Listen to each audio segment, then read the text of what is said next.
وأوحى ربك إلى النحل أن اتخذي من الجبال بيوتا ومن الشجر ومما يعرشون ثم كلي من كل الثمرات فاسلكي سبل ربك ذللا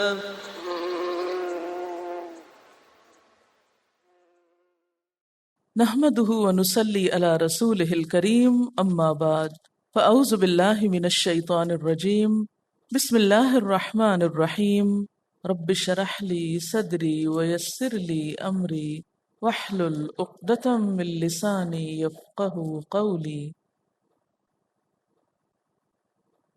واذا راى الذين ظلموا العذاب، اور جب ظالم لوگ عذاب دیکھیں گے فلا یخفف عنہم، تو وہ ان سے ہلکا نہ کیا جائے گا، کیونکہ اب عذاب دیکھ کے سارے معذرت کر رہے ہوں گے نا، تو ان سے عذاب ہلکا نہ کیا جائے گا، پوری پوری اپنی سزا بھگتیں گے، ولا ہم ینظرون، اور نہ وہ مہلت دیے جائیں گے، یعنی مسلسل بغیر کسی وقفے کے عذاب ہوتا رہے گا، سانس نہ لینے دیا جائے گا کہ کسی وقت وہ مہلت پا جائیں۔ وَإِذَا رَأَى الَّذِينَ أَشْرَكُوا شُرَكَاءَهُمْ، اور جب دیکھیں گے وہ لوگ جنہوں نے شرک کیا اپنے شریکوں کو، اپنے معبودوں کو، اپنے بتوں کو، یعنی قالوا، کہیں گے ربنا هؤلاء شرکاؤنا، اللہ یہ تھے ہمارے شریک، الذین کنا ندعو من دونک، جنہیں ہم تیرے سوا پکارا کرتے تھے، فَأَلْقَوْا إِلَيْهِمُ الْقَوْلِ، تو وہ معبود ان کی طرف بات پلٹائیں گے، اِنَّكُمْ لَكَاذِبُونَ، کہ تم ہی جھوٹے ہو۔ اس کا مطلب یہ نہیں کہ بجائے خود وہ اس واقعے کا انکار کریں گے کہ مشرکین انہیں حاجت روا نہیں مانتے تھے یا مشکل کشائی کے لیے پکارتے تھے، بلکہ بات یہ ہے کہ وہ اپنی رضامندی کا انکار کریں گے کہ ہم تو کبھی راضی نہیں تھے کہ ہم کو پکارا جائے یا ہمیں خدا مانا جائے، وہ پکارنے والوں کو ہی جھوٹا قرار دیں گے۔ وَأَلْقَوْا إِلَى اللَّهِ يَوْمَئِذٍ السَّلَامَ، اور وہ اللہ کی طرف اس دن صلح کے پیغام بھیجیں گے، اللہ تعالیٰ مان جائیں، راضی ہو جائیں۔ وَضَلَّ عَنْهُمْ مَا كَانُوا يَفْتَرُونَ، ساری باتیں گم ہو جائیں گی جو وہ گھڑ گھڑ کے رکھتے تھے، سب بہانے، حجتیں، دلیلیں، تعویلیں جو اللہ کو مطمئن کرنے کے لیے دنیا میں بولتے تھے، سب ان کو بھول جائیں گی، ان کے حافظے سے اڑ جائیں گی۔ الذین کفروا، وہ لوگ جنہوں نے کفر کیا، وصدوا عن سبیل اللہ، اور اللہ کے راستے سے روکا، زدناہم عذابا فوق العذاب، ہم زیادہ دیں گے ان کو عذاب اوپر عذاب کے، عذاب پر عذاب دیں گے۔ کیوں؟ بما کانوا یفسدون، کیونکہ وہ فساد کرتے تھے، اس فساد کے بدلے وہ جو دنیا میں برپا کرتے رہے۔ کون سا فساد؟ خود کفر کرنے کا اور دوسروں کو خدا کے راستے سے روکنے کا۔ وَيَوْمَ نَبْعَثُ فِي كُلِّ أُمَّةٍ شَهِيدًا، جس دن ہم ہر امت میں ایک گواہ کھڑا کریں گے، علیہم، جو ان کے خلاف گواہی دے گا، اور یہ گواہ کون ہوگا؟ من انفسہم، ان کے اپنے نفسوں میں سے، یعنی ہر امت کا نبی مراد ہے۔ وجئنا بک، اور ہم آپ کو بھی لائیں گے، شہیدن، گواہ بنا کر، کن پر؟ الی ہؤلاء، ان لوگوں پر جن کی طرف آپ نبی بنا کر بھیجے گئے۔ اور وہاں بھی یہی حال ہوگا کہ اور نبیوں کی طرح آپ صلی اللہ علیہ وسلم بھی اپنی امت پر گواہی دیں گے۔ وَيَوْمَ نَبْعَثُ فِي كُلِّ أُمَّةٍ شَهِيدًا، جس دن ہم اٹھائیں گے ہر امت میں ایک گواہ۔ اٹھائیں گے سے مراد کیا ہے؟ یہاں پیدا کرنے کا معنی نہیں ہے، دوبارہ اٹھا کر قیامت کے دن جب سب لوگ جمع ہو جائیں گے تو گواہ سامنے لا کے کھڑے کیے جائیں گے۔ نباسو کا مطلب یہ ہے کہ کھڑا کریں گے، ایک طرف بتانے والے اور ایک طرف جاننے والے۔ پہلی قوموں میں یہ کام انبیاء کرتے تھے، اللہ نے انبیاء بھیجے جو یہ کام کرتے رہے۔ نبی صلی اللہ علیہ وسلم کے بعد یہ کام کون کر رہے ہیں؟ آپ کی امت کے وہ لوگ کہ جو دین سیکھتے ہیں اور آگے سے کھاتے ہیں. ٹھیک ہے. فی کل امتن، ہر امت میں شہیدن، ایک ایک گواہ، علیہم، ان پر سے مراد یہ کہ ان کے خلاف، اگینسٹ دیم. کیوں اگینسٹ کیوں کھڑا کریں گے؟ نقشہ کیا ہوگا؟ سورۃ الاعراف میں آپ پڑھ چکے ہیں. اللہ تعالی رسولوں سے پوچھیں گے کہ تم نے جب لوگوں کو پیغام پہنچایا تھا تو لوگوں نے آگے سے کیا کہا تھا؟ بات مانی تھی کہ نہیں مانی تھی؟ لیکن دنیا میں تو نہیں مانتے نا، پیغمبر بیچارے بتاتے رہتے. سورۃ نوح میں آتا ہے نا، حضرت نوح علیہ السلام نے دن رات بتائی تھی بات لوگوں کو، لیکن لوگ نہیں مانتے تھے. تو آپ کڑتے تھے نا، اور لوگ ان کا مذاق اڑاتے تھے، اور پیغمبر صبر کر جاتے تھے. اب دن بدل گیا، اب لوگ مجرم بن کے کٹہرے میں کھڑے، اور پیغمبر سے پوچھا جا رہا ہے بتائیے انہوں نے کیا کہا تھا آپ کو؟ مانی تھی آپ کی بات؟ کہیں گے یا اللہ انہوں نے نہیں مانی تھی. تو پیغمبر کا وہ جو دنیا میں کڑنا اور صبر کرنا تھا، اب کیا ہوا؟ میدان کس کے ہاتھ میں ہے؟ اچھا، تو لوگ کیا توقع لگا کے بیٹھے ہوئے ہیں کہ پیغمبر ہمارے حق میں سفارش کریں، ہمارے حق میں گواہی دیں. ٹھیک، یہی سمجھتے ہیں نا. وہ تو الٹا خلاف کھڑے ہوں گے، انہوں نے بات ہی نہیں مانی تھی. وجئنا بکا، اور ہم لائیں گے آپ کو. آپ سے مراد کون ہے؟ نبی صلی اللہ علیہ وسلم. شہیدن، گواہ بنا کر. کس پر؟ اللہ ہاؤلائی، ان لوگوں پر. یہ لوگ کون ہیں جن کی طرف آپ بھیجے گئے؟ ہاؤلائی سے مراد کون لوگ ہیں؟ مکہ کے لوگ. سورۃ نحل مکی ہے نا. ہم پر تو آپ صلی اللہ علیہ وسلم کیسے گواہی دے سکتے ہیں، کیونکہ آپ ہمارے اعمال کے بارے میں تو نہیں جانتے. ٹھیک ہے نا، آپ یہ تو نہیں جانتے کہ ہم کیا کر رہے ہیں، کہ جانتے ہیں؟ نہیں جانتے. جیسے حضرت عیسیٰ علیہ السلام نے کہا تھا نا کہ کنت شہیدن علیہم، میں ان پر گواہ تھا. فلما توفیتنی کنت انت الرقیب علیہم، جب تو نے مجھے فوت کر لیا تو تو خود ہی ان پہ نگران تھا. ٹھیک. تو یہاں ہاؤلائے سے مراد دراصل کون ہے؟ اس دور کے لوگ جن کے درمیان نبی صلی اللہ علیہ وسلم موجود تھے، کہ آپ نے جب ان کے سامنے کھڑے ہو کر اللہ کا پیغام سنایا تھا تو انہوں نے آگے سے کیا کہا تھا، کیا جواب دیا تھا، کیسے ریئیکٹ کیا تھا. اچھا، اسی طرح ہاؤلائے سے مراد ایک اور بھی لیا گیا ہے. وہ کیا ہے؟ ہر امت کے گواہوں پر آپ کی گواہی. تو وہ بھی تو یہی بات ہے کہ آپ ان کو بھی نہیں دیکھ رہے، تو پھر ان کی گواہی کیسے دیں گے آپ؟ اس لیے کہ جو کچھ قرآن میں آپ کو بتایا گیا ان امتوں کے بارے میں، جو آپ کو خبر دی گئی، اس بنیاد پر گواہی علم کے ساتھ دی جاتی. گواہی کے لیے علم شرط ہے، علم کے بغیر گواہی نہیں دی جا سکتی. آپ نے سورۃ آل عمران میں پڑھا نا، شہد اللہ انہ لا الہ الا ہوا والملائکۃ واولو العلم. ٹھیک ہے نا، اللہ، ملائکہ اور علم والے سب گواہی دیتے ہیں کہ اللہ کے سوا کوئی الہ نہیں. یہ نقطہ بڑا اہم ہے سمجھنے کا، اور جس نے اس سمجھنے میں غلطی کھائی وہ ایک اور طرف بھٹک نکلے گا، کیونکہ بہت سے لوگوں نے اس آیت کو مس انٹرپریٹ کیا ہے. اور کیا کہا ہے؟ حضور صلی اللہ علیہ وسلم حاضر و ناظر ہیں اور وہ ہمارے بارے میں بھی گواہی دیں گے، اسی لیے تو کہتے ہیں وہ ہر جگہ موجود ہوتے ہیں، ورنہ گواہی کیسے دیں گے.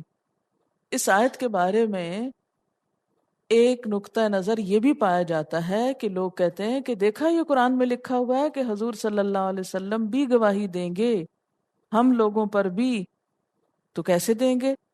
کیونکہ آپ ہمارے بارے میں بھی جانتے ہیں، ہمارا حال بھی آپ کو معلوم ہے. ٹھیک ہے نا. وہ ایک حدیث کوٹ کرتے ہیں جس میں کہا جاتا ہے کہ آپ کو اپنی امت کے اعمال دکھائے جاتے ہیں. یہ حدیث ضعیف ہے. ٹھیک ہے، اس پر میں نے تحقیق کی. شروع میں نے بھی اس حدیث کو پڑھ کر یہ تفسیر کی ہوئی ہے کہ اگر ہم پر گواہی ہوگی تو آپ پر اعمال پیش کیے جاتے ہیں، لیکن بات یہ ہے کہ یہ حدیث ضعیف ہے، اور ضعیف حدیث کو کوٹ کر کے اس طرح کے معنی نکالنا درست نہیں ہوتے. اس لیے میں اپنی پچھلی بات سے رجوع کرتی ہوں اور انسان کا کام کیا ہے کہ جس بات کے بارے میں اس کو علم ہو جائے کہ یہ درست نہیں، اس سے رجوع کر لے. ٹھیک ہے، کیونکہ قرآن کے خلاف جاتی ہے نا یہ حدیث. کون سی آیت کے خلاف جاتی؟ حضرت عیسیٰ علیہ السلام کی جو میں نے آیت آپ کو سنائی کہ حضرت عیسیٰ علیہ السلام نے کیا کہا کہ یا اللہ جب تک میں ان کے اندر موجود تھا میں ان کے اعمال پہ گواہ ہوں. فلما توفیتنی کنت انت الرقیب علیہم، کہ اللہ جب تو نے مجھے فوت کر دیا تو پھر تو خود ہی ان پہ گواہ تھا، پھر تو خود ہی جانتا ہے.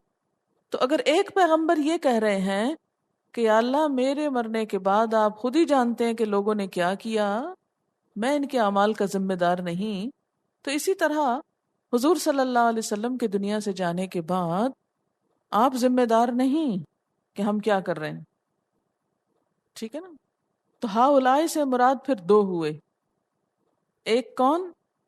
آپ کے دور کے لوگ، اور دوسرے کون؟ پچھلے پیغمبر.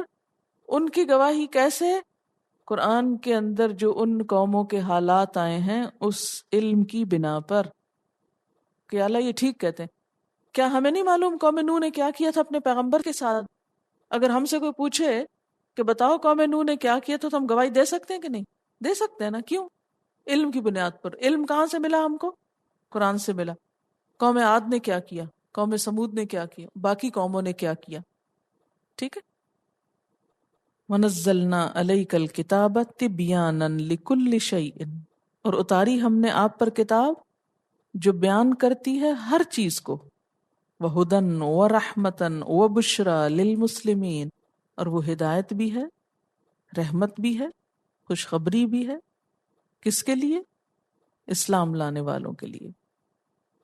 ہر چیز سے مراد دین سے متعلق چیز ہے، نہ کہ علوم و فنون اور کھانے پینے سے. مثلا کوئی کہے وہ قرآن میں کہاں لکھا ہوا ہے پائن ایپل کیک کی ریسیپی؟ یہ تو لکھتا ہے ہر چیز کی وضاحت ہے اس میں. کئی لوگ ایسا مذاق بھی کرتے ہیں نا قرآن سے. تو ہر چیز سے مراد کیا ہے کہ جو دین کے ضروری امور کی چیزیں ہیں، دنیا کی ہر چیز نہیں مراد اس سے، کیونکہ آگے خود ہی وضاحت ہوگی نا. ہدن و رحمتن و بشرا للمسلمین. آیت 90 سورۃ النحل. مفسرین نے اسے جوامع آیات میں شمار کیا ہے. جامع آیات، کمپریہنسو. حضرت عثمان بن مظعون کے دل میں اسی آیت کی بنا پر ایمان پیدا ہوا اور وہ مسلمان ہو گئے. حضرت عمر بن عبد العزیز رحمت اللہ علیہ نے اسے خطبہ جمعہ میں شامل کرنے کا حکم دیا. کیا آیت ہے؟ ان اللہ یأمر بالعدل والاحسان وایتاء ذی القربى وینہی عن الفحشاء والمنکر والبغی یعظکم لعلکم تذکرون. اس آیت میں اللہ تعالیٰ 3 چیزوں کے کرنے کا حکم دے رہا ہے اور 3 چیزوں سے روک رہا ہے. 3 کام کرنے کے ہیں اور 3 رک جانے کے. 3 اپنا لو، 3 چھوڑ دو. کرنے کے کام: امر بالمعروف. ان اللہ یأمر بالعدل، بے شک اللہ حکم دیتا ہے عدل کا. عدل کہتے ہیں برابری کو. لفظی معنی ہے برابری، انصاف. مراد اس سے یہ ہے ایک شخص کا جو دوسرے پہ حق آتا ہے وہ اس کو پوری طرح ادا کرے. یہاں یہ آیت ججز کے لیے نہیں اتری کہ اللہ ان کو مقدمات کے فیصلے میں عدل و انصاف کا حکم دیتا ہے، بلکہ اس سے مراد کیا ہے؟ ہر انسان کو اللہ عدل کا حکم دیتا ہے. یعنی دوسرے لفظوں میں کیا حکم دیتا ہے کہ ایک شخص کا جو دوسرے پہ حق آتا ہے وہ اس کو پوری طرح ادا کرے. خواہ حق والا حقدار کمزور ہو یا طاقتور، پسندیدہ ہو یا ناپسندیدہ، رشتہ دار ہو یا غیر ہو، اپنا ہو یا پرایا ہو، کوئی بھی ہو، ہر حقدار کو اس کا حق دیا جائے۔ اس سے معاشرے میں امن پیدا ہوتا ہے۔ دوسری چیز احسان، حق سے آگے بڑھ کر اعلیٰ ظرفی بھی اپنائی جائے، انصاف کے ساتھ ساتھ مروت بھی ہو، قانون کے دائرے سے آگے ہمدردی بھی ہو، یعنی صرف برابری کی بنیاد پر عمل نہ کیا جائے بلکہ ہمدردی بھی شامل رہے، خود کم حق پر راضی ہو جائیں اور دوسرے کو زیادہ دینے کی کوشش کرنا۔ احسان بیسیکلی لفظ حسن سے نکلا ہے، خوبصورت معاملہ کرنا، یعنی انصاف سے ایک درجہ آگے ہے۔ انصاف میں تو یہ ہے کہ جو جس کا حق بنتا ہے دے دیا جائے، احسان کیا ہے؟ خوبصورتی سے دیا جائے، اعلیٰ ظرفی کے ساتھ دیا جائے، وسعت قلب کے ساتھ دیا جائے۔ وَإِيتَاءِ ذِي الْقُرْبَى، اور قرابت والوں کو دینے کا حکم دیتا ہے، رشتہ داروں کو دینے کا، کہ جیسا درد اپنے لیے ہو، اپنے بچوں کے لیے ہو، ایسا ہی قریبی لوگوں کے لیے بھی ہو۔ مال صرف اپنے لیے نہیں، رشتہ داروں کے لیے بھی۔ ضروریات صرف اپنی ہی نہیں، رشتہ داروں کی بھی عزیز ہوں۔ اور 3 چیزوں سے روکتا ہے، کون سی؟ نمبر 1 فحشاء، وَيَنْهَا عَنِ الْفَحْشَاء، فحشاء کھلی ہوئی اخلاقی برائیاں، ایسی کھلی برائی جس کا برا ہونا سب کو معلوم ہے، اپنے ضمیر کی آواز سے، جو شرمناک سمجھی جائیں، جن کے کرنے سے شرم آئے یا جن کو دیکھ کر شرم آئے، فحش۔ والمنکر، اور منکر معروف کا الٹ ہے، اچھی باتیں جو ہر معاشرے میں اچھی سمجھی جائیں معروف کہلاتی ہیں، اس کا اپوزٹ منکر ہے، جسے قبول کرنے سے فطرت انکار کرے۔ منکر جس کا انکار کیا جائے، جو ایکسیپٹیبل نہ ہو،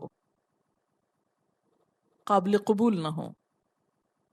بغی، والبغی حد سے بڑھنا، ہر وہ سرکشی کہ جب آدمی اپنی واقعی حد سے گزر کر دوسرے پہ دست درازی شروع کر دے، ظلم اور زیادتی، کسی کی جان، مال، عزت، آبرو لینے کے لیے ناحق کاروائی کرنا، اپنے اثر و رسوخ کا غلط استعمال کرنا، دوسروں کا حق مارنا، عدل کا اپوزٹ ہو جائے گا، بلکہ اس سے بھی بڑھ کے۔ یعظکم، وہ نصیحت کرتا ہے تم کو، لعلکم، تاکہ تم تذکرون، نصیحت پکڑو، اس لیے نصیحت کی جا رہی ہے کہ نصیحت مانو، سمجھ جاؤ، ہوش میں آؤ، عمل کر لو۔ اب یہ میں نے ایک دفعہ تو اس کی سمپل ڈیفینیشن آپ کو ہر چیز کی بتا دی، اب میں تھوڑی سی اس کی مزید بار بار ریپیٹیشن کے ساتھ وضاحت کرنا چاہوں گی۔ عدل کا لفظ اعتدال کے معنوں میں بھی ہے، عدل، اعتدال، اعتدال کس کو کہتے ہیں؟ بیلنسڈ، ہر چیز میں درمیانہ روی۔ ان اللہ یأمر بالعدل، اللہ عدل کا حکم دیتا ہے، یعنی افراط و تفریط سے بچنے کا حکم دیتا ہے، کہ ہر معاملے میں کیا کرو؟ اعتدال پر رہو۔ افراط کیا ہوتا ہے؟ حد سے بڑھنا. اور تفریط کیا ہوتا ہے؟ حد سے پہلے ہی چھوڑ دینا. یعنی کمی بیشی سے بچ کے جو اصل چیز ہے اسی پہ رہو. کس میں؟ مثلاً عقائد. اللہ تعالیٰ کو اس کا حق نہ دینا، یہ بھی زیادتی، عدل کے خلاف.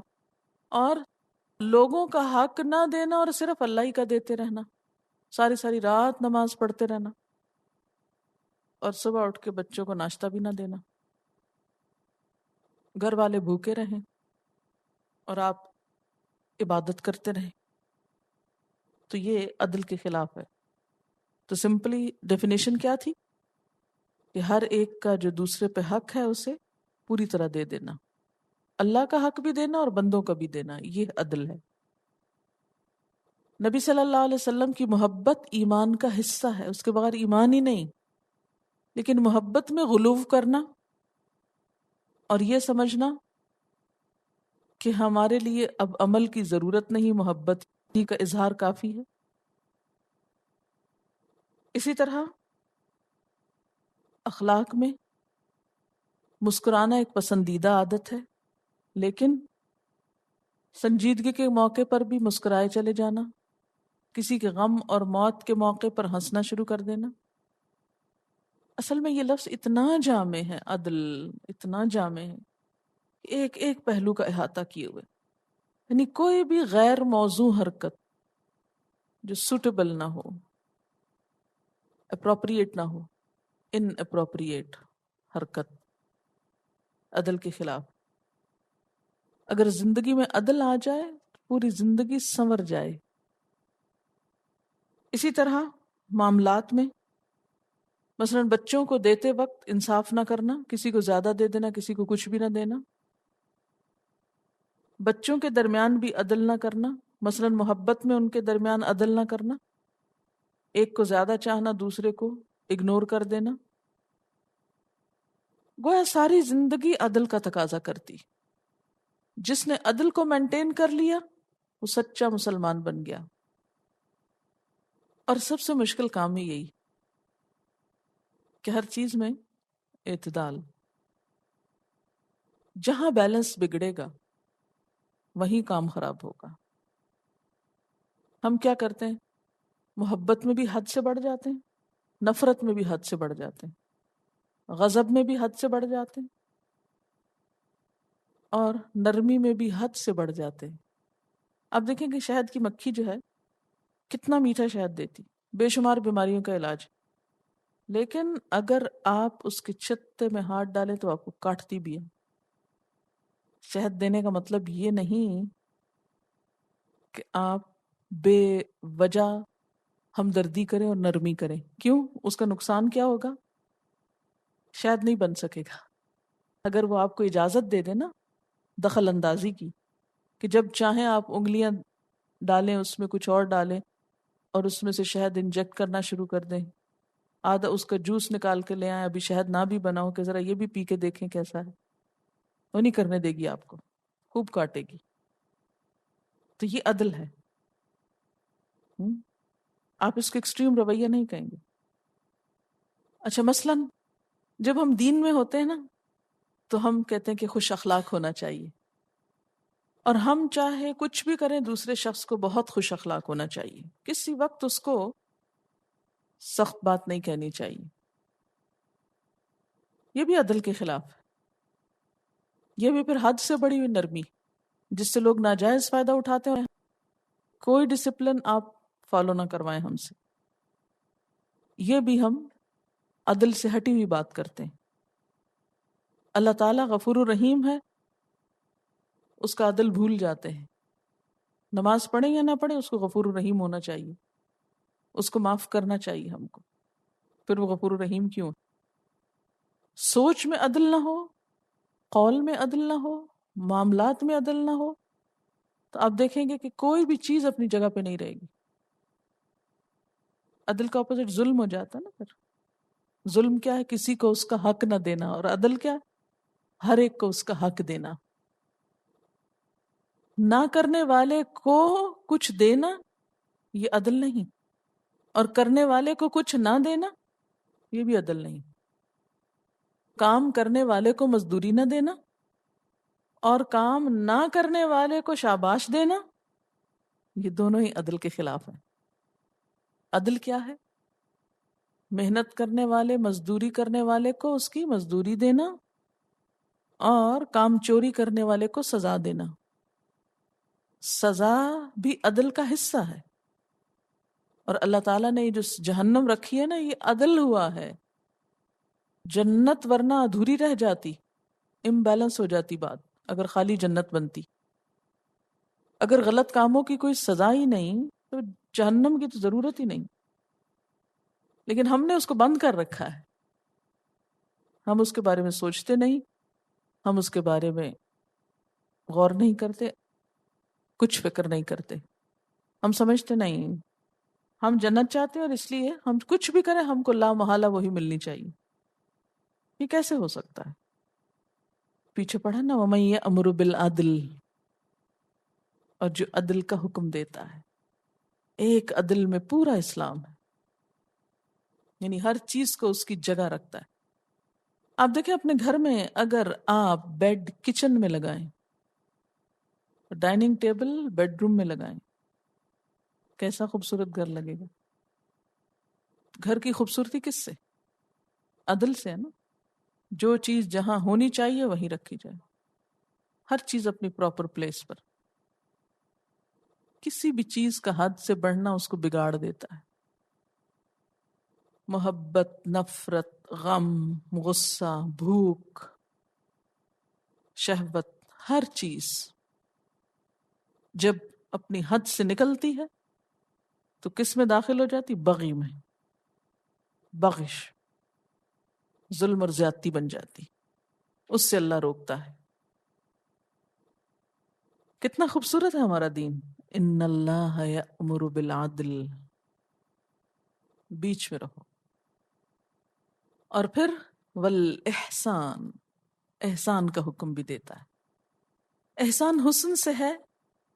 حدیث جبریل میں جب انہوں نے پوچھا تھا حضور صلی اللہ علیہ وسلم سے کہ مل احسان، احسان کیا ہوتا ہے، تو انہوں نے کیا کہا تھا؟